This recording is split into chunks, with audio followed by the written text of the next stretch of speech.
کہ اللہ تبارک و تعالیٰ نے فرشتوں کے سامنے قرآن کریم پڑھا، فرشتے جھومنے لگے، ان کی خوشی کا عالم نہ رہا۔ انہوں نے کہا کہ پروردگار عالم، خوشخبری ہے، بشارت ہے ان لوگوں کے لیے جن پر یہ تیرا آخری کلام نازل کیا جائے گا۔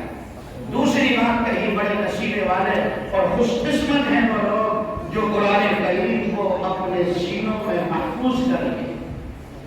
ابھی اللہ نے اس زمین و آسمان کو بنایا نہیں اور حافظ قرآن کی نسبت پر فرشتے ناز کر رہے ہیں۔ فرشتے کہہ رہے تھے رب کریم کو کتنے خوش قسمت لوگ ہوں گے جو اس قرآن کو اپنے سینے میں محفوظ کریں گے۔ اور تیسری بات فرشتوں نے عرض کی، توبہ خوشخبری اور بشارت ہے ان لوگوں کے لیے جو اس قرآن کریم کی تلاوت کریں گے۔